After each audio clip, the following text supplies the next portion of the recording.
Can I project that on this big screen? Because otherwise I can't see anything. It's showing everyone else. Okay.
It's one of those squares up there. One of those.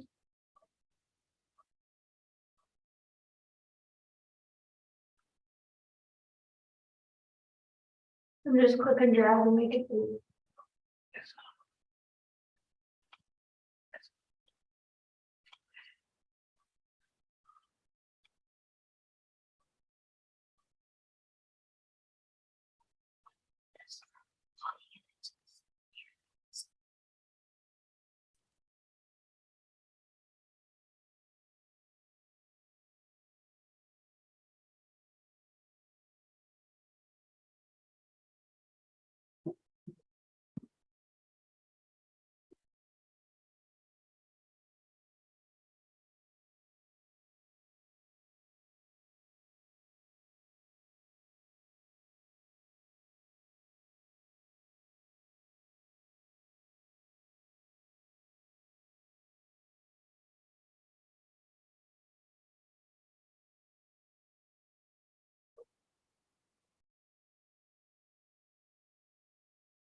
David, can you hear me?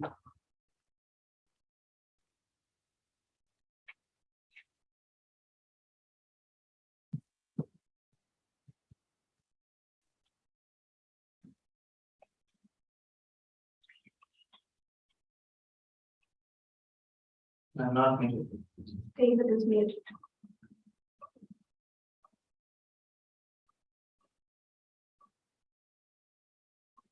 David, can you hear me?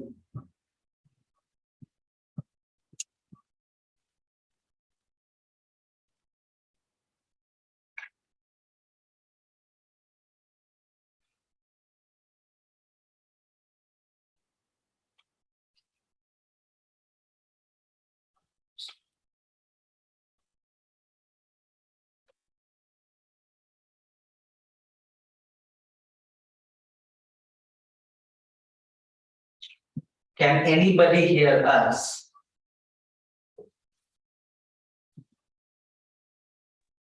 I can hear you. I can hear you, Cheyenne, I can hear you. Okay, okay. Thank you for the sound check. So David, when you read, you can read. I'm just waiting for Swami to come.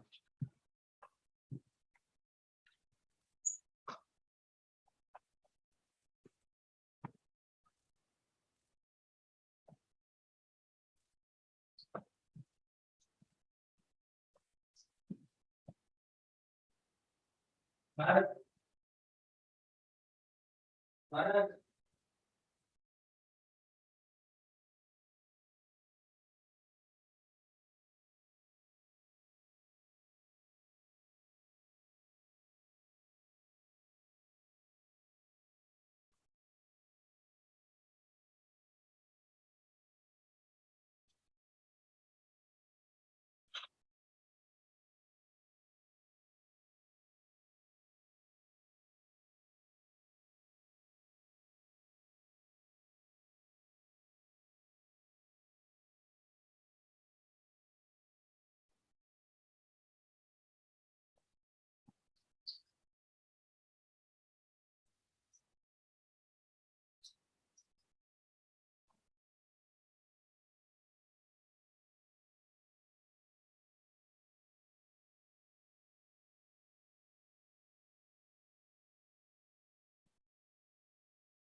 प्रणाम महाराज।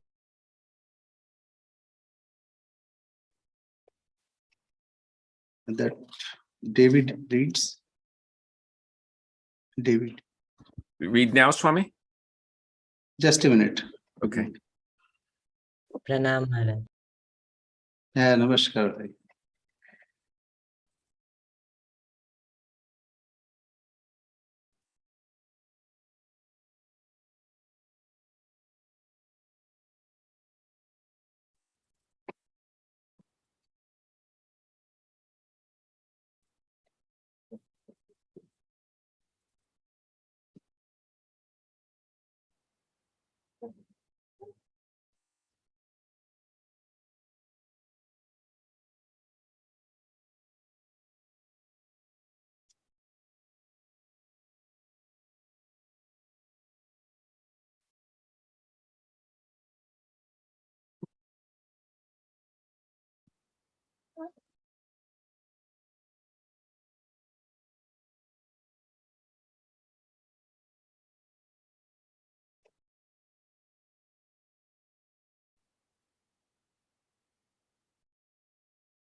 We'll start.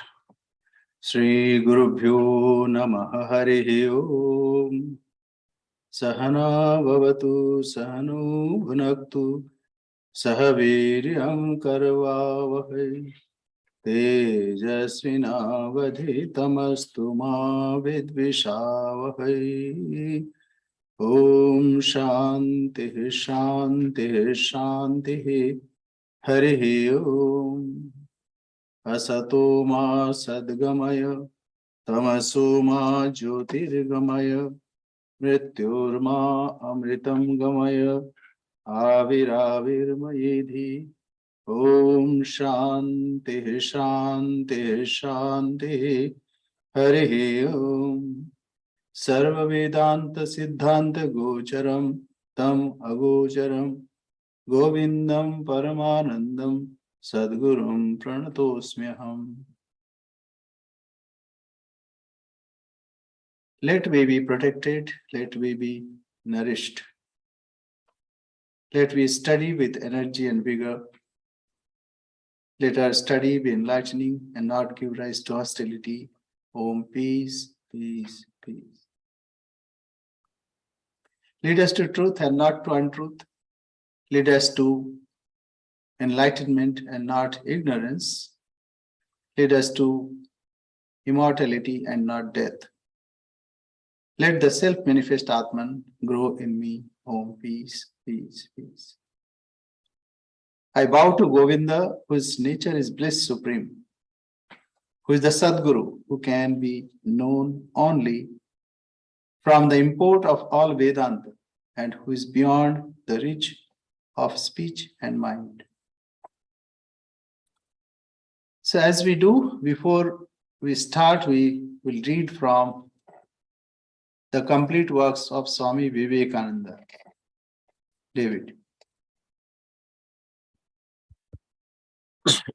What is the force which manifests itself through the body? It is obvious to all of us, whatever that force be, that it is taking particles up, as it were, and manipulating forms out of them, the human body. None else comes here to manipulate bodies for you and me. I never saw anybody eat food for me. I have to assimilate it, manufacture blood and bones and everything out of that food. What is this mysterious force? Ideas about the future and about the past seem to be terrifying to many. To many, they seem to be mere speculation. Okay, just wait. Now, one point is to be noted here, that the body is subservient to that force. That means, see, who is there? Within your body, you reside. So one thing is body, one thing is the resident of this body who identifies. And there is some entity who is beyond identification. What I mean to say,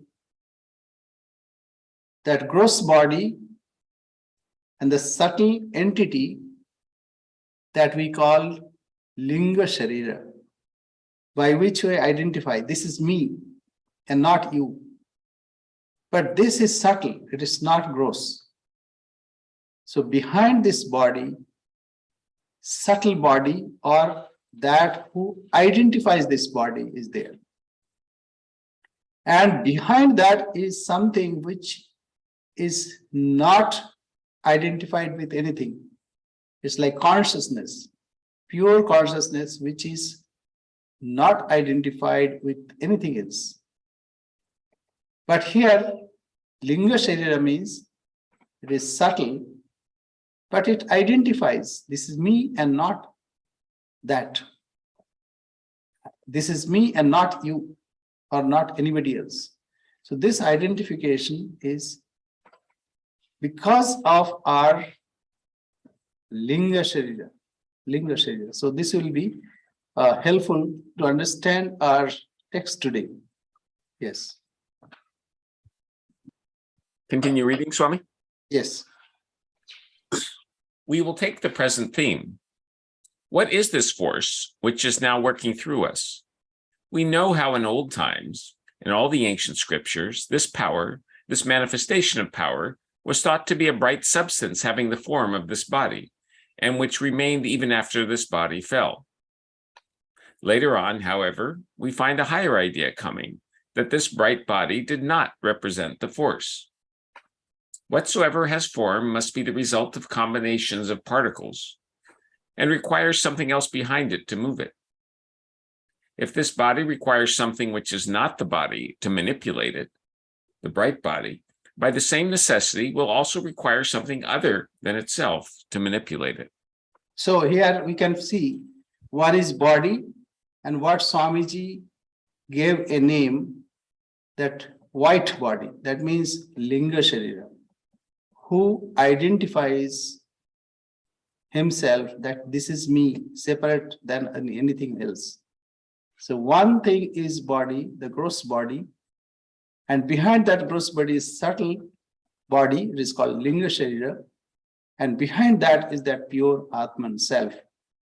It is like background of everything, all our perceptions. Yeah, go ahead. So that something was called the soul, the Atman in Sanskrit. It was the Atman which, through the bright body, as it were, worked on the gross body outside. The bright body is considered as the receptacle of the mind, and the Atman is beyond that. It is not the mind even, it works the mind, and through the mind, the body. You have an Atman, I have another. Each one of us has a separate Atman and a separate fine body, and through that we work on the gross external body. Questions were then asked about this Atman, about its nature. What is this Atman, this soul of man, which is neither the body nor the mind? Great discussions followed. Speculations were made. Various shades of philosophic inquiry came into existence, and I shall try to place before you some of the conclusions that have been reached about this Atman. The different philosophies seem to agree that this Atman, whatever it be, has neither form nor shape, and that which has neither form nor shape must be omnipresent. Time begins with the mind. Space also is in the mind. Causation cannot stand without time. Without the idea of succession, there cannot be any idea of causation. Time, space, and causation, therefore, are in the mind. And as this Atman, Let me give example. Say time begins with mind. Say as we start our dream, our time starts. So this conception of time is with, or it is in our mind. Sometimes 1 hour seems too long when I'm suffering. And sometimes when we are enjoying, it may seem that even a whole day, only a fraction of that time that we experience. It is because of our perception and our condition of our mind. If it is unbearable, when 1 minute becomes a whole hour, as it were. So, in short, time is conceived by our mind, and similarly space. Space is also conceived by our mind, and naturally causation also. We have various logical speculations. On that we have various causations. Therefore, are in the mind. So these are all in the mind. Say, if you enter in a movie theater, your time starts then. You're in space, in a different space. And sometimes many things are illogical, but you defend it, say, no, Swami, this is right. That's logical. Though if you compare with your normal experience, then you'll understand that it is illogical. In 3 hours, a whole life is shown of a person. So all these are, we understand that it is all false, but we somehow keep it in our mind so that we are not antagonistic or against it. Okay, go ahead. time, space, and causation, therefore, are in the mind. And as this Atman is beyond the mind and formless, it must be beyond time, beyond space, and beyond causation.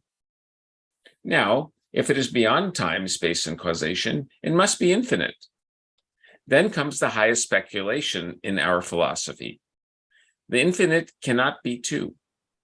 If the soul be infinite, there can be only one soul, and all ideas of various souls, you having one soul, and I having another, and so forth, are not real. The real man, therefore, is one and infinite, the omnipresent spirit. And the apparent man is only a limitation of that real man. In that sense, the mythologies are true, that the apparent man, however great he may be, is only a dim reflection of the real man who is beyond. The real man, the spirit, being beyond cause and effect, not bound by time and space, must therefore be free. He was never bound and could not be bound. The apparent man, the reflection, is limited by time, space, and causation, and is therefore bound. Or in the language of some of our philosophers, he appears to be bound, but really is not. This is the reality in our souls, this omnipresence, this spiritual nature, this infinity. Every soul is infinite. Therefore, there is no question of birth and death. Some children were being examined. The examiner put them rather hard questions, and among them was this one: why does not the earth fall? He wanted to evoke answers about gravitation. Most of the children could not answer at all. A few answered that it was gravitation or something. One bright little girl answered it by putting another question: where should it fall? The question is nonsense. Where should the earth fall? There is no falling or rising for the earth. In infinite space, there is no up or down. That is only in the relative. Where is the going or coming for the infinite? Whence should it come and whither should it go? Okay, so we have come up to 3 points. One is the body that we experience all the time. And behind this body, there is bright body. That means the Karana Sharira, or we say Linga Sharira. So Linga Sharira identifies. That is why in this body, whatever pain or joy that we experience, experienced by the possessor of this body. But all this must contain in something that must be unlimited, because it is beyond mind. And beyond mind means it is unlimited, it is all pervading. Everything is possessed by it. So this is the concept of soul. And when there is the concept of Atman, self, then it is not many, it is all one. That is why Veda says, Neha nanasti kinchana. Here there are not many. We can also understand that unity. Like you can see in the YouTube, a person starts reading something and starts laughing, and immediately the whole the surrounding people starts laughing. So that means we have somewhere we are connected, somewhere we are joined. Apparently we may seem different.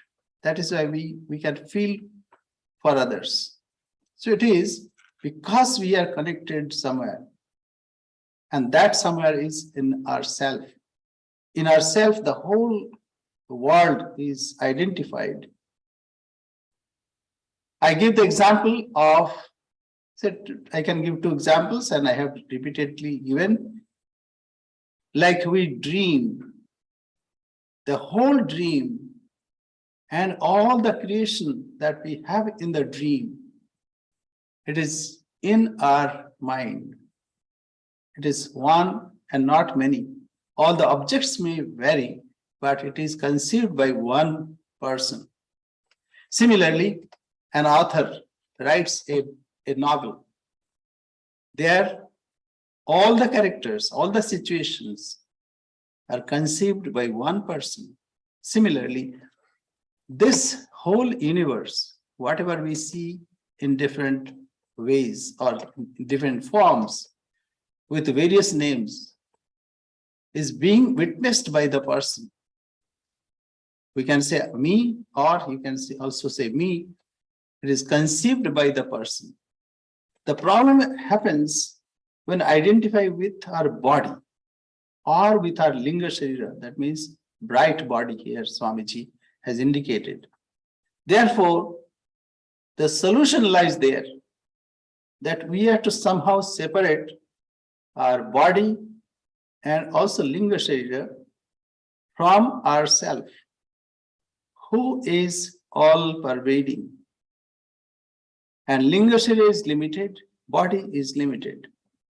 And when we identify with this body and linga sharira, linga body or bright body, then we suffer.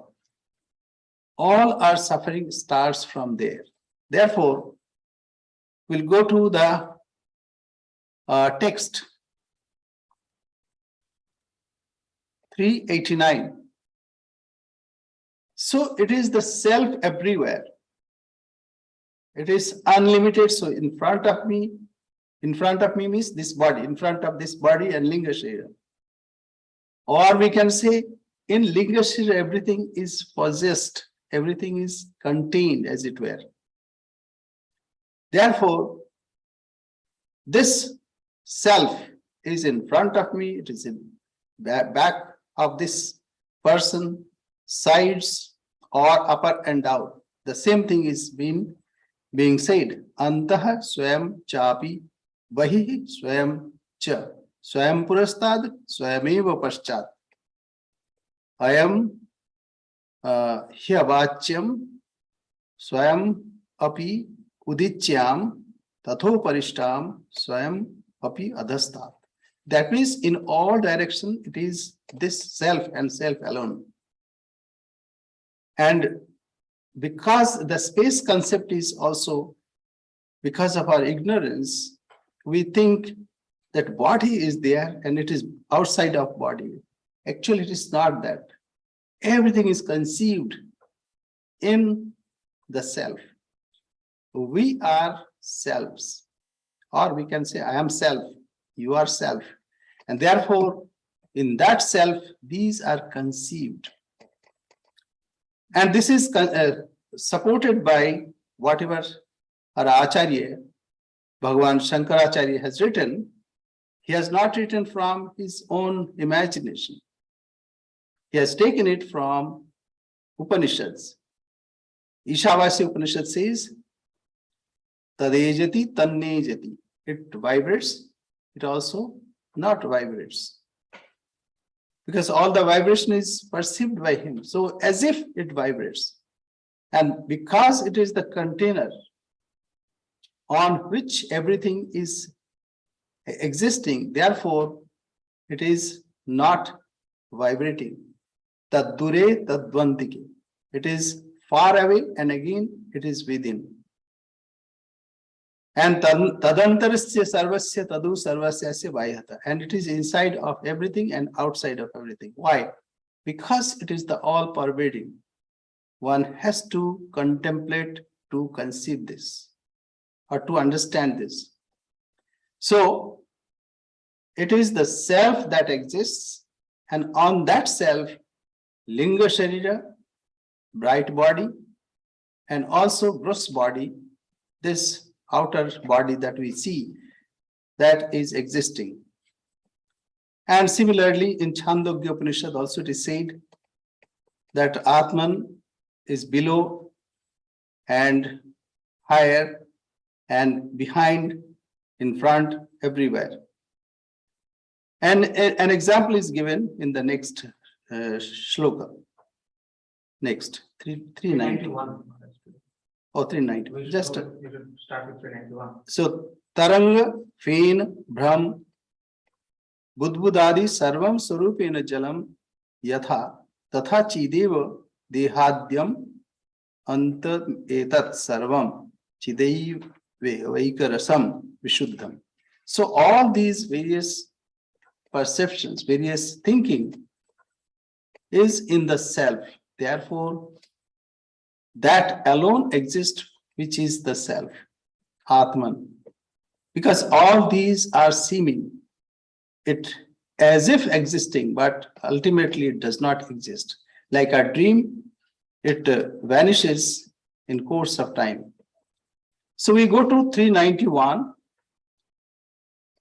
Sadevedam sarvam jagad avagatam vang manusayoho sato अन्योन्य तदेव तेव प्रकृति परिसिम्नि स्थितवतः पृथक् किं मृत्स्नायाः कलश घट कुंभाद्यवगतम् वदत्येष भ्रान्तस्तम अहमिति माया मदिरया. So maya madiraya, it is like liquor of this maya. Because of that, what happens that though I am beyond mind and senses, beyond body, but somehow we identify with this body. Let me first have the running translation and then we'll go in details.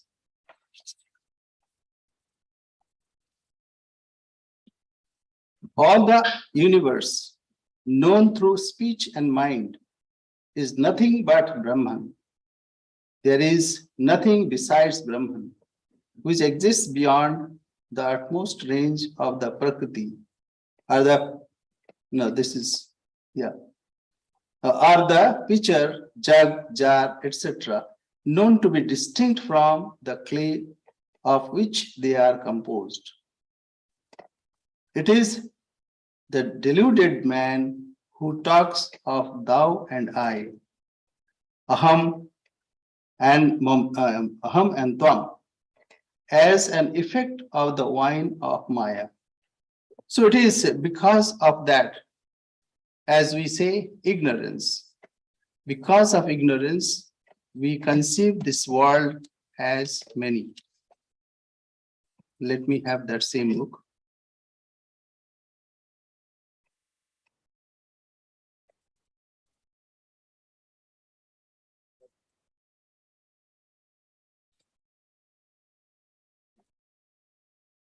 Because this is different book, so it may not tally with the displayed book.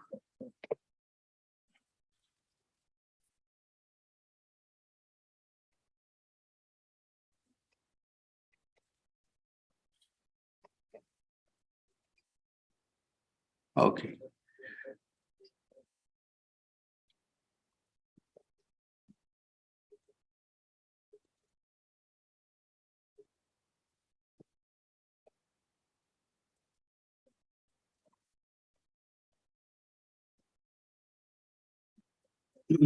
So Sat evedam, idam, eva idam, Sat eva. This, whatever exists, it is Sat alone. Because without Sat, nothing can exist. So Sat eva evedam, Sat eva, idam, sarvam. All these are Sat. Sat means that which exists. Jagat avagatam, vang manusayaho. But this world is perceived by our mind and speech. When we identify and then we speak about it. So the person, the Atman alone exists. But we perceive this world. And then after perceiving, then we talk about it. So Jagat avagatam vang manusayoho. Satah anyat nastyeva. But whatever it is there, because it is temporary, we experience temporarily, no doubt about it. But behind that, that Sat exists. So Satah anyat nastyeva. This cannot exist without the Sat. So Prakriti Parasimni. Prakriti Parasimni Sthitavataha. Because it is the Prakriti. Prakriti is existing on it. And it is limited. It is being limited by Prakriti, as it were.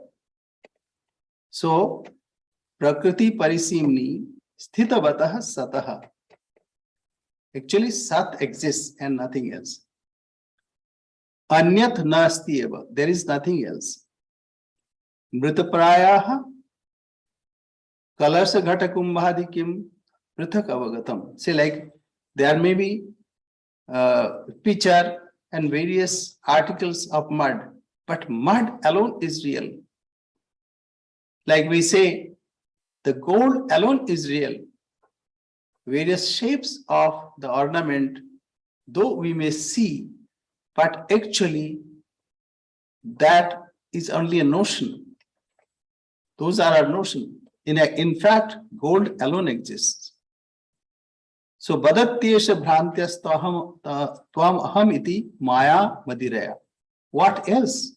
But this is our bhranti. This is our mistaken identification.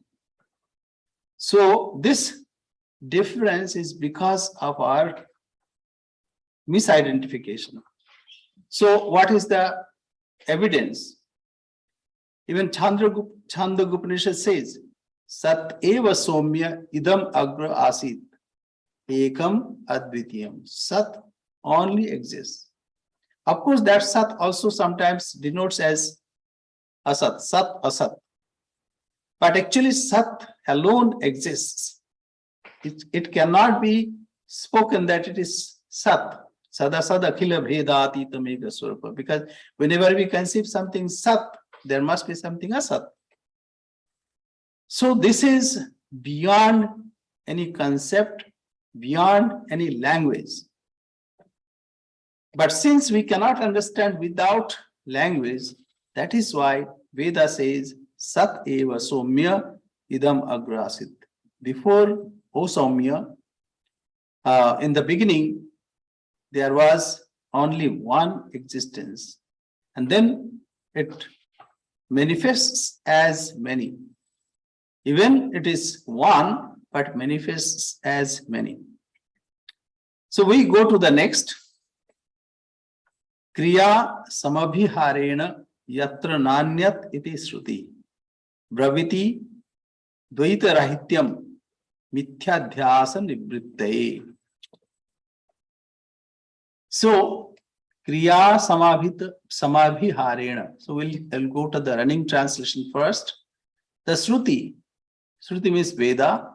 In the passage, they says Shruti says in the passage, where one sees nothing else, etc. That means it is said in the Chandogya Upanishad, Yatra na anyat pashyati, na anyat srinoti, na anyat vijanati, sa bhuma. So bhuma, who is bhuma? Who is all pervading? When that there is one and there is no other. So no other perception is possible. Yatra na anyat pashyati, na anyat srinoti. He or where there is no second entity to be perceived. Na anyat vijanati sa bhuma. That is bhuma. So kriya samabhiharena yatra na anyat iti shruti. Braviti dvaita rahityam mithyadhyasa nivritte. So therefore, it is to be eliminated. What is to be eliminated? Mithya adhyasa. Mithya adhyasa. That means whatever we have superimposed on us. And we think that I am separate and the whole world is separate. But in reality, there is only one. The Shruti in the passage where one sees nothing else, etc., declares by an accumulation of verbs the absence of duality in order to remove the false superimposition. So, Kriya Sama Abhiharena, that means here, Yatra Nanyat Pashyati, Nanyat Srinoti, all these are various actions as it were. So, this is just to express that there is only one. Kriya samabhiharena yatra na anyat iti shruti. There is nothing else. Only there is one that exists. What is that one? Sat Chit Ananda Swarupa. It is existence absolute, it is consciousness absolute, and it is bliss absolute. So why it is said this? Braviti Dvaita Rahityam. There are no two. To express that, there are no two. And why we see two? It is because we superimpose manyness on that unity. We think, we understand that there are many, but actually it is one and the same Atman manifesting in so many ways. We go to the next. Any question? If not, then we go forward.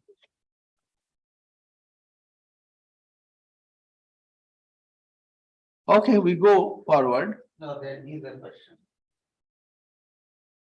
David has asked this, Maharaj. I'll read it. David Gomchan. Is the part about Chit being beyond language, but needs language for us to understand? Is this similar to worshipping God with form as a way to get to the formless? If I meditate on a spiritual ideal as a form, I can maybe merge with the spiritual ideal. Okay. So this chit, let us first see this way. If somebody says you don't exist, you'll say, please mind your own business. I know that I exist. So this is called swa-samvedya. Swa-samvedya means self-evident, perceived by the same person. Similarly, how you know that you exist? If I ask, then you'll say, I'm aware that I exist. So this awareness, chit means awareness. Sat means existence, chit means awareness. So sat, existence, is self-evident. You experience it. I don't need to certify that you exist. You understand by yourself that you exist. And similarly, chit also. Chit means conscious or awareness. So you are aware. That's why you are listening these words. So these two are swa-samvedya. Swa-samvedya means self-perceivable, self-understandable. Nobody needs any explanation for this. You are conscious being, you understand, you are understanding. This is self-evident. Now, you have asked another question. What is that? If I meditate as with form, we meditate on God with form. See, this is the theory. How to go about it? It is very difficult. As soon as the class will be over, you'll forget. Therefore, we need a practical way to forget this body, to forget this bright soul, bright body. Therefore, our gurus have devised that you are meditating on your chosen ideal with a form, with name, etc. Fine, just go on doing.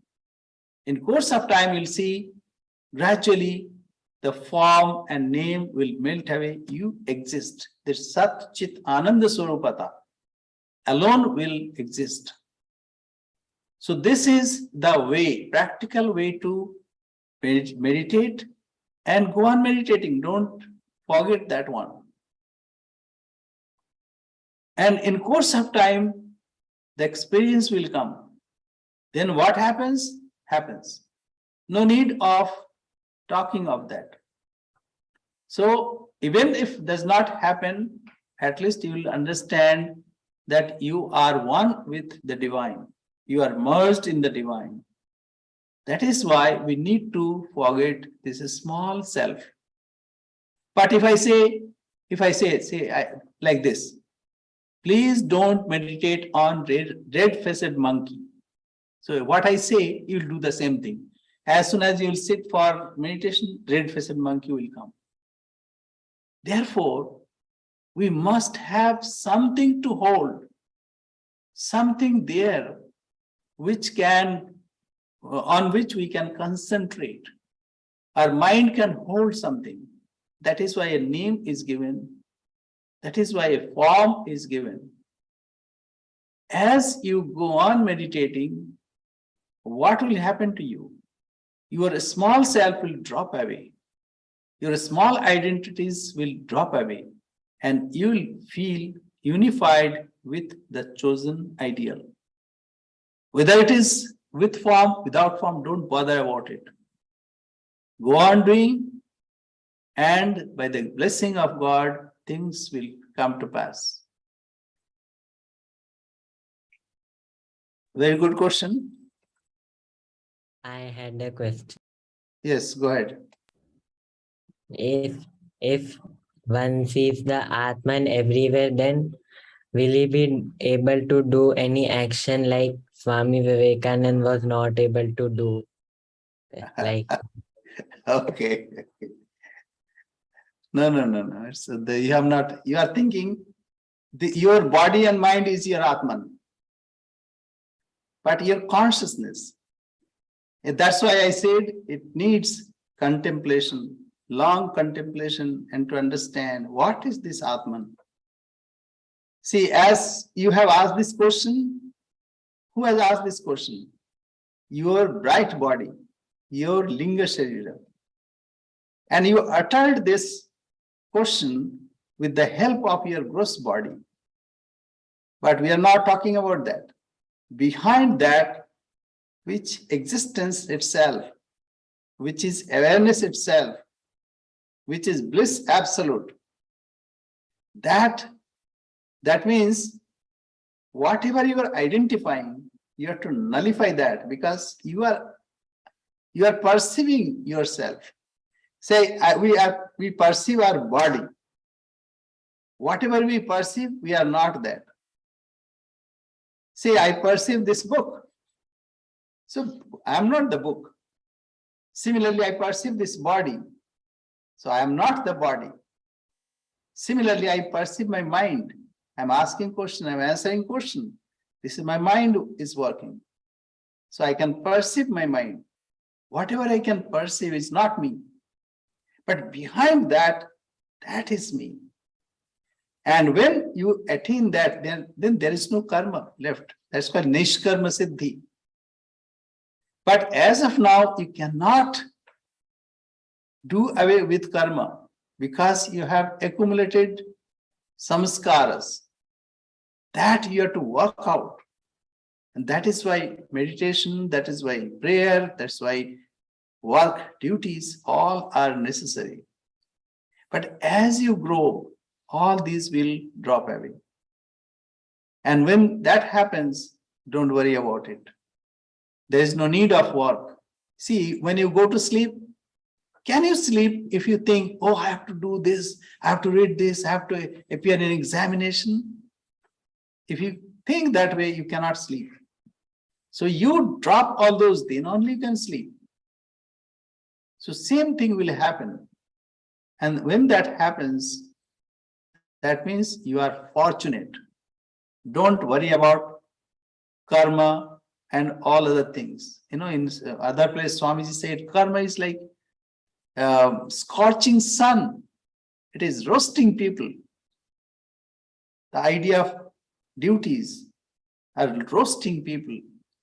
So, what is that? Should we stop working? No. As of now, you cannot stop. Even I say don't do, even sharir yatra api na prasiddhet akarmani. Even you cannot maintain your body without karma. Who will feed you? Even for somebody may cook for you, but you have to eat, you have to digest. So as of now, you are to work. But in course of time, the work will drop away. Because there will be no work. There is only one.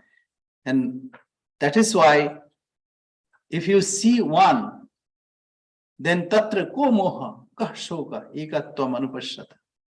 So if you see one, then what can you go? What can you do? So that will come at the end. That means what? Say you are dreaming. In your dream, you have to appear in the examination.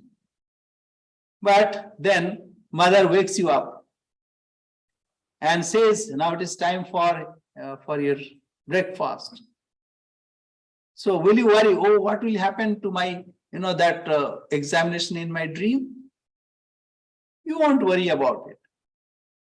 So when you are awake, then this idea of all work or duty will drop away. When that happens, you will not even worry. You'll be not worrying even. Right? So this requires long contemplation, and that's a culture is required. It will not happen in one day. It's very difficult to separate our body, mind, and what we really are. So this requires, that's why our teacher is so compassionate. He is like din-ding in our ears. He's hammering, as it were, by various ways. so that we understand. He's trying to make us understand. And with various examples, various ways, he's saying almost the same thing. Okay. Okay, so we go to the next. Kriya samaviharena yatra nanyat asti iti shrutihi braviti dvaita rahityam mithya dhyasa nivritte. Yeah, now next we go to the next.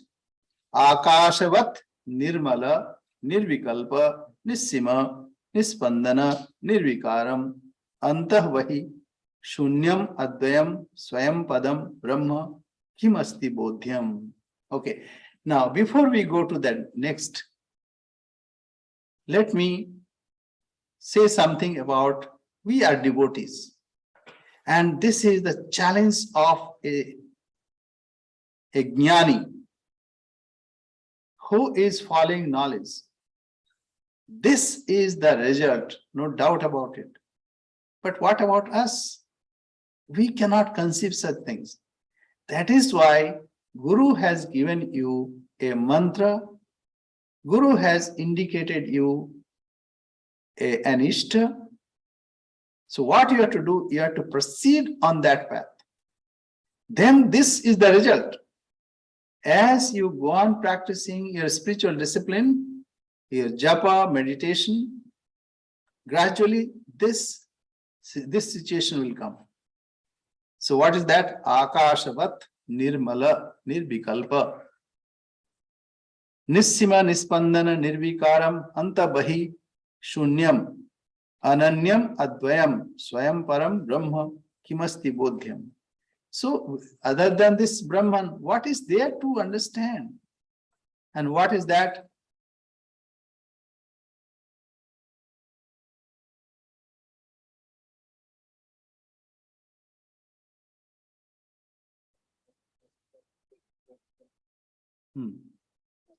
The Supreme Brahman is like the sky. Now this example, Akashvat, because nothing it can taint, Akash, space cannot be tainted by anything because it is pure. You cannot paint white or yellow, or you cannot even, if you sprinkle some scent, that is in the air, not in the space. Therefore, it is untainted, but it is the background. On that space, everything is existing. See, we are all in the space. You may be sitting in India. I am sitting in America, but we are all in the space. So, the Supreme Brahman is like the sky, pure, absolute, infinite, motionless. Where to go? How this? That same question that examiner asked, where will this earth fall? So that girl answered with a question, where to fall? Where this space can go? Space is space. It is all pervading, pure, absolute, infinite, motionless, and changeless, devoid of interior and exterior. The one existence without a second, and is one's own self. So yourself, just imagine that your name, and you also conceive your identity. I am this and this. My name is this. I belong to this family. All these are conceived ideas. And your parents have put all these ideas in your brain. That your name is this. Actually, you have no name. But people say, oh, your name is this. So we identify with it. But I have no name. That is why when we get sannyasa, a new name is given, discarding the old one. So it is also yoga patta. It is called yoga patta. So anyway, similarly, you have no form. What form is yours? When you are a child or you are now grown up, what is your form? You have no form. And you're absolute, infinite, motionless. You alone are there. Even space is conceived. Space is also conceived in your mind. Think about that, on which mind is conceived, intellect is conceived. So such is your nature, infinite, motionless, and changeless, devoid of interior and exterior. All these are relative. It is of a product of this Maya. We think we are inside room and there is outside room. It is all in our conception. Is there no inside outside? Yeah, in relative term it is there. But we are not talking about relative ideas. We are talking about your real nature. Divide of interior and exterior, the one existence without a second, and is one's own self. Yourself. Yourself. Yourself is conceiving the whole universe. Is there any other object of knowledge? No. This alone is to be understood. When you understand this, then you become all. That means when there is not many, then whom to know? And saha yaha havai tat paramam brahma veda brahmaiva bhavati. And he who knows this becomes Brahman. That is why Sri Ramakrishna, when he realized his real self, he became that. It is not like realizing, like we study book. Say, suppose a veterinary surgeon, he studies a dog. Does he become dog? No.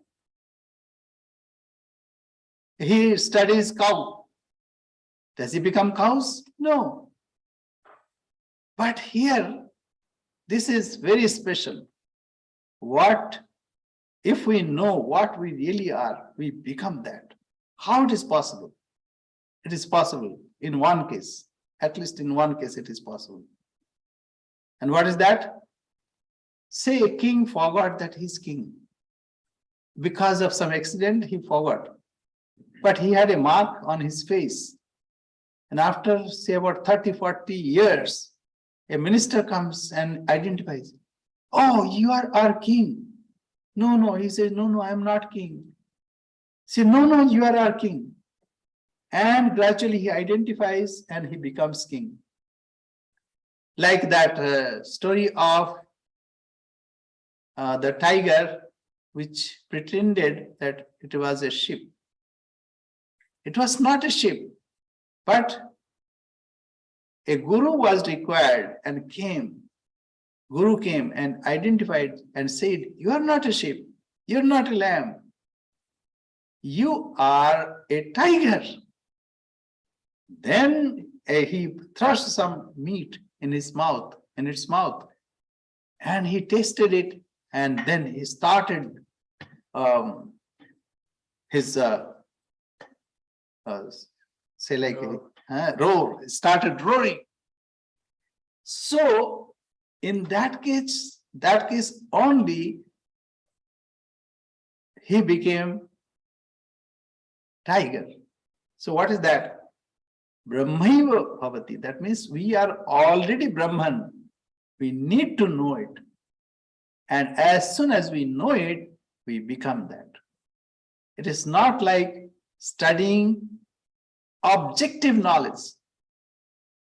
People are now trying to study artificial intelligence.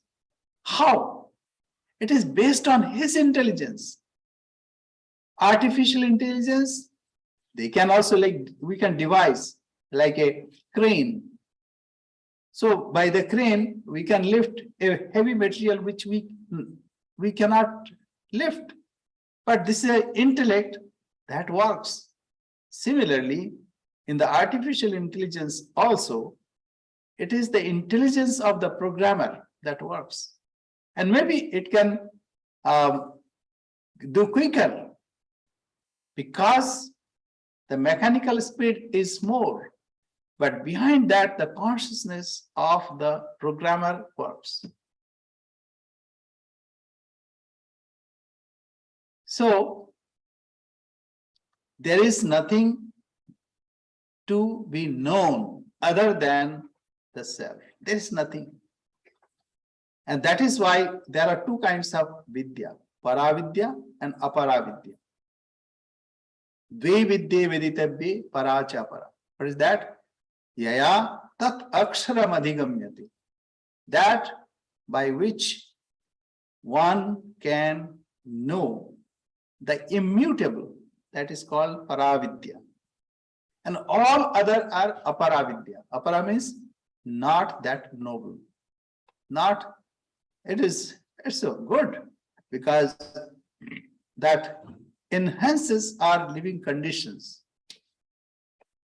Say we have now tamed, or we can say we have invented by studying aerodynamics. So we have invented airplane, and we can travel fast, 700 miles per hour, and we can go to say distant places.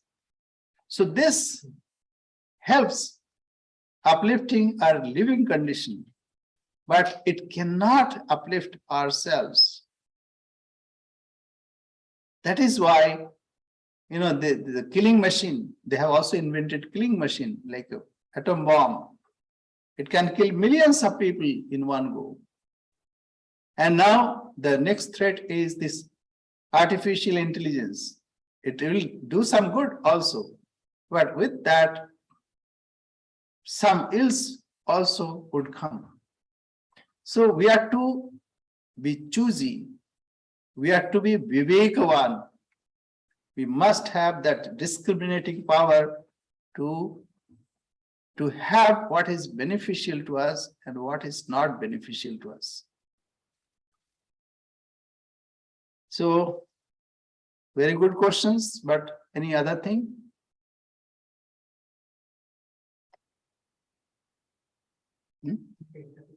Yeah, so I had a question. yes, please go ahead. How can we get rid of fear? Fear.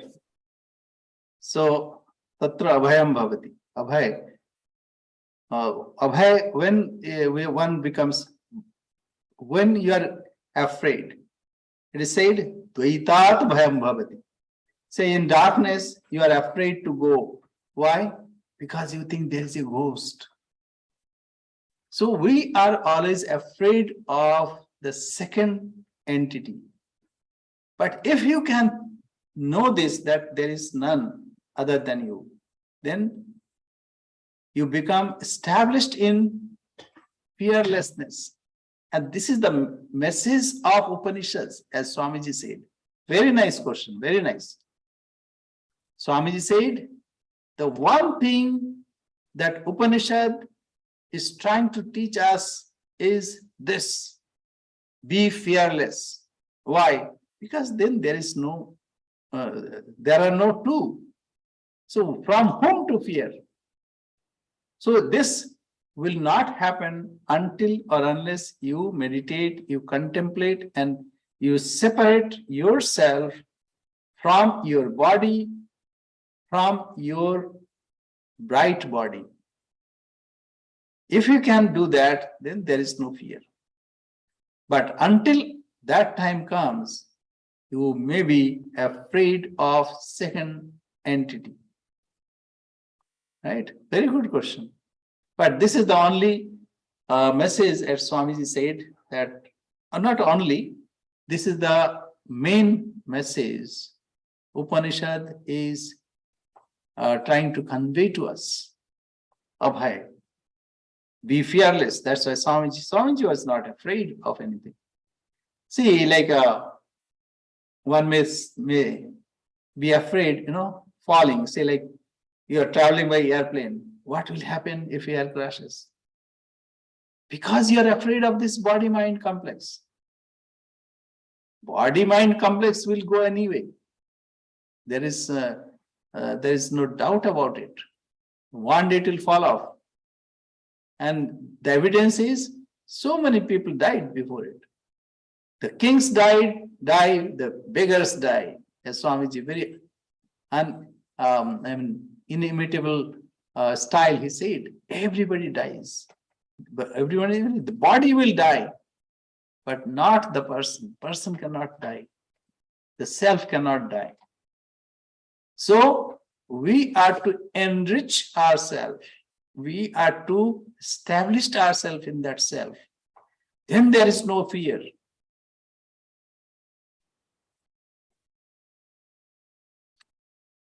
Very good. So we'll stop here. Om Purnamada Purnamidam Purnat Purnamudachyate Purnasya Purnamadaya Purnamevavashishyate. Om Shanti Shanti Shanti. Harihi Om Tassat. Sri Ramakrishna Arpanamastu. So another way one can think, say your Ishta alone exists. You know, this devotees approach. Sri Krishna alone exists, or Rama alone exists, or Ramakrishna alone exists. This body, this person is nobody. That truth, what Sri Ramakrishna, the name of Sri Ramakrishna is given, that's the self. So this way we can understand that Jnana and Bhakti are not antagonistic. It is the same idea expressed in different ways. Thank you. Thank you very much. Thank you all. Jai Ma Swami. Jai Ma. Pranam. Namaste, namaste.